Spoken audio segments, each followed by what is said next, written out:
Hello again, I am Blunty. I awoke this morning to a phenomenally interesting and new product phenomenon. Too many phenomenons in that sentence. Anyway, it's spelled like this, it's pronounced OUYA, and it's a new gaming console. Yeah, that's right, a new gaming console, and it's not from Nintendo, and it's not from Microsoft, and it's not from Sony. It's brand new. It spins around the concept of turning what you think of when you think of console gaming these days completely on its head. It's trying to inspire innovation. It's trying to push creativity and experimentation and make it all cheap and easy to access, both for the end user and for the game developers. The console business as it is today is completely closed to the independent developer. The process overhead for console development is really just too much for us. There's a lot of hurdles for developers to get games onto the television. Developing is extremely expensive. I love the television and I want those games on the television. The whole thing orbits around an open source philosophy, Android 4.0, and a bunch of people on board with it and backing it and investing in it are people who know what the hell they're doing when it comes to gaming and product design and all that kind of stuff. There is a serious team behind this doing serious things with serious intents of having lots of fun. We wanted to make a great product. I went out to find the best people that can do it, and that's Eve Behar and the Fuse Project.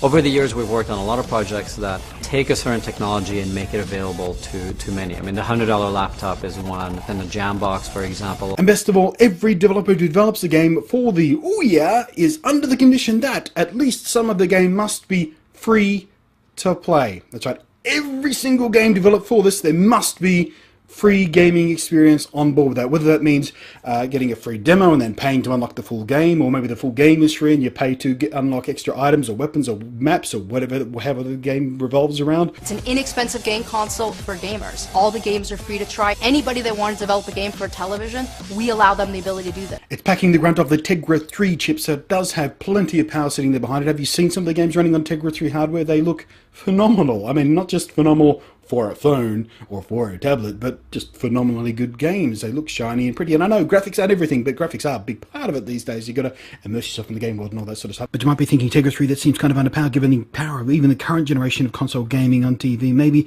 it'll wind up being like one of the smartphone things where you have to upgrade it every year or two to keep pace.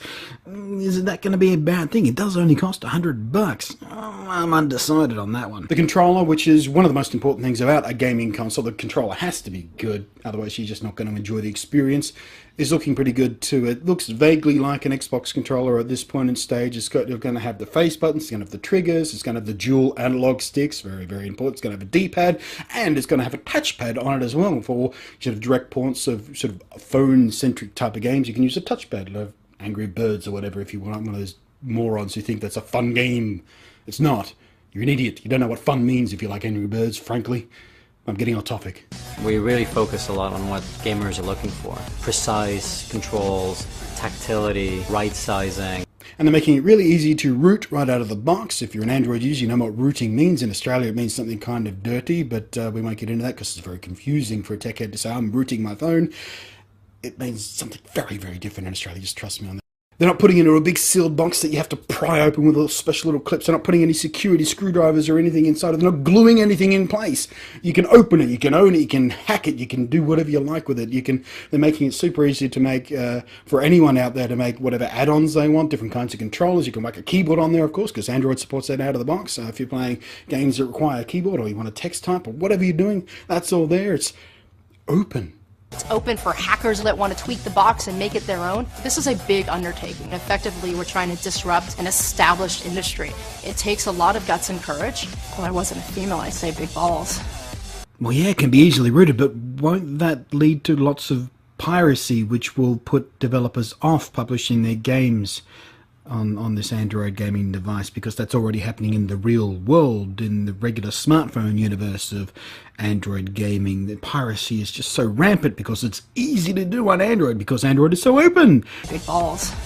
And of course, being Android, you can bet your ass that gaming won't be all it's going to be doing, because it is Android and it is open source and anyone can do what they want with it and you can root it, and it's very, very easy to imagine that it's going to be like a Google TV type device very, very quickly as soon as it hits the world. There's going to be lots of media playing apps and browsers and all kinds of stuff that is aside from gaming. It is a gaming machine at its core. It's being designed from the ground up to be a gaming machine, but Big balls.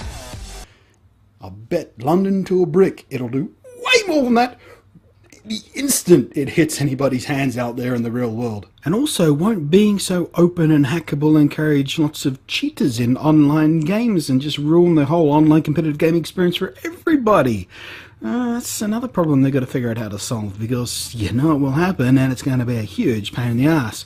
Unless you're like me and you don't play online that much, because a lot of people who play online competitive games are dickbags I'd rather not have call me a fag over the internet. Big balls, big balls, big balls.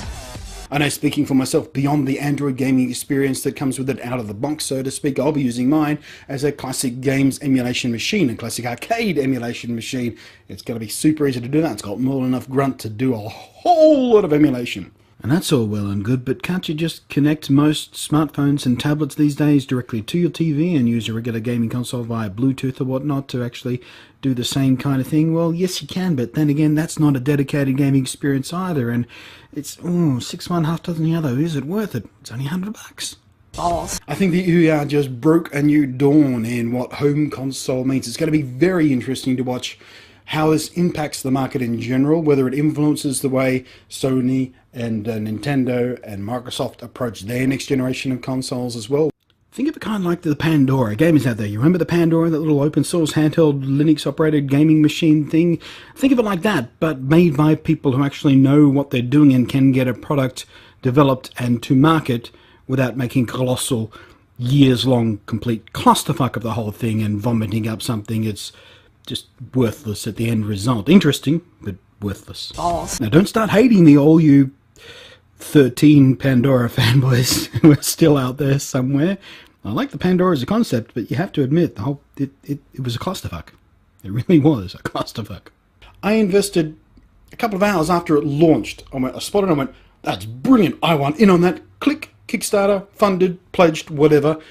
And about 18 hours later, they had raised $2 million in funding on day one. There has been phenomenal, huge reaction to the Kickstarter campaign. $2 million in less than a day for an Android gaming console. It costs $100. But it only has 1 gig of RAM. Is that going to be enough? That doesn't seem like a lot. Well, then again, the Xbox 360 only has 512 megabytes of RAM, and that doesn't seem to be holding it back too badly, because you've got to remember that gaming isn't a multitasking process, so wads and wads of RAM isn't really that essential. 1 gigabyte should be enough, but nice to have 2. So yeah, there are a lot of pros and cons, but I'm seeing more pros than cons at the moment, and for $100 it's not that huge of an investment to see what happens with it. It's kind of exciting, I think. So thanks for watching. I am Blunty, and I will catch you next time. Do yourself a favour, hit up the link in the description of this video, go over to the Kickstarter page, watch their presentation video about it, and then click one of the funding option buttons, because you know it's the smart thing to do. We have a prototype and it works. We'll have all the game genres you love. Shooters, platformers, sports, and RPGs. Big balls. We'll have games from major game publishers and indies too. We'll have a full store of games, all free to play. Minecraft is going to be on it, and Twitch TV, so you can watch StarCraft and League of Legends. So what do you guys think? Is it underpowered for what is essentially a home gaming console instead of a portable, pocketable device thing? Is piracy going to be an issue because it is so open source and easily hackable? Is cheating going to be a big problem because it's all open source and hackable? Is it going to be one of those things that's going to be just annoying? You have to, rip out your memory card and pop it in a new device every year or so to keep pace with the latest technology, because it is currently, this generation's technology, instead of trying to make it big and expensive and huge like regular gaming consoles tend to be. They try and strive out there as far as they can be, and it costs you like $700 to get one, and then it lasts for 5 or 10 years. Well, this isn't going to last for 5 or 10 years, but then it's only $100. I keep coming back to that. What are you going to do?